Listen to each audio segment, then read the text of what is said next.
The new developments to a story that we first brought you here last January. A patient involuntarily committed, placed in guardianship, and spent more than a year at Morton Plant Hospital as his family was fighting to get him out. Well, he died in that hospital, and a toxicology report revealed high levels of drugs were in his system when he died. Tonight, I-Team investigator Adam Walser with new reporting as he's been following the family's search for answers and accountability. The first thing I did was call Clearwater Police. Kathleen Johnston is documenting the many twists and turns. That's page 1. And look, I've got pretty small handwriting. In her family's search for answers about her brother Jimmy Johnston's death. This is just a small sampling of the papers and the hoops we've been going through to get some justice for Jimmy. Jimmy, a Navy veteran who struggled with schizophrenia, died alone after spending a year in Morton Plant Hospital while his family fought in court for his release.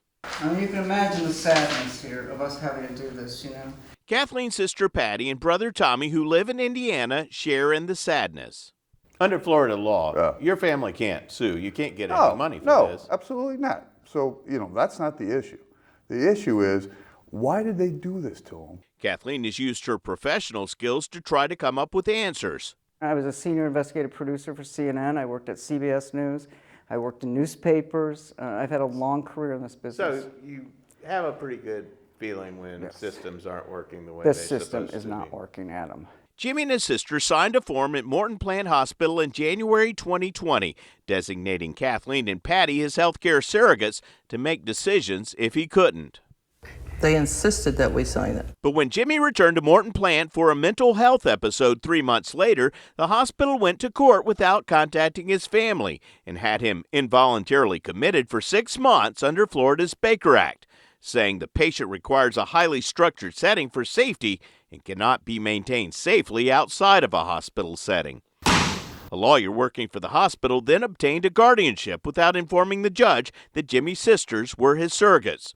A guardian paid by the hospital was put in complete control of his care. Kathleen hired a lawyer, went to court, and was eventually appointed his guardian, but Jimmy's doctors refused to release him. I couldn't save my own little brother's life. It's gut-wrenching. Jimmy died March 21st, 2021, 3 days before a hearing to determine if his family could move him out. His death certificate listed natural causes, but a toxicology report from a private autopsy his family paid for raised concerns about the level of drugs in his body. The cause of death of this gentleman is most probably due to overdoses of medicine, as obtained in the toxicology report. Forensic psychiatrist Dr. Craig Beach reviewed the findings for the I-Team. The clozapine level was around 20 times higher than the upper limit of that usual blood level range for clozapine.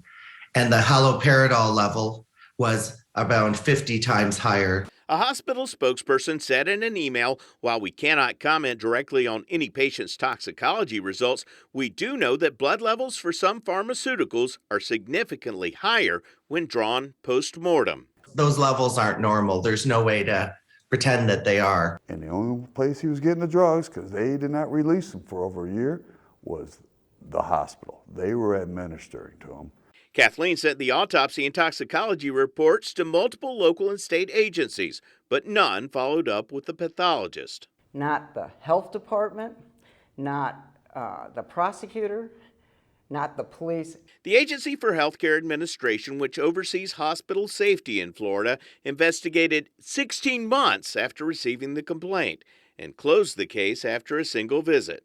At the time of the inspection, they did not find the facility was violating any laws. Kathleen filed complaints with the Florida Board of Medicine. They lost one of the complaints against one of the doctors. Then there was another issue. And they said the expert is unable to read the records. Why is that? Because the hospital sent them over jumbled, he said. 24,000 records. 24,000 Out of order? Out of order. A hospital spokesperson denies that, saying in a statement, the hospital turned over a single digital file with records in chronological order. In a closed meeting, a committee heard the case and found the doctors did not violate standards of care. It's closed door. I can't be in there. A Clearwater police spokesperson told us the investigator Kathleen spoke with had died, and they couldn't locate records on the case. Kathleen sent all the records she had to Assistant State's Attorney Renee Bauer. She said, I've decided with the evidence I have, there's not a crime here. Bauer told the I-Team she thoroughly reviewed the documents, but there was not enough evidence to prove to a jury that a crime had been committed and who was responsible. Jimmy's siblings say they're not giving up. Somebody needs to be accountable. We reached out to both ACA and the Florida Board of Medicine about their investigations, but neither agency provided additional information. I'm I-Team investigator Adam Walser with photojournalist Randy Wright taking action for you. And Adam also tells us the family has now contacted federal agencies who say that they're now looking into multiple aspects of this case. We'll keep you posted.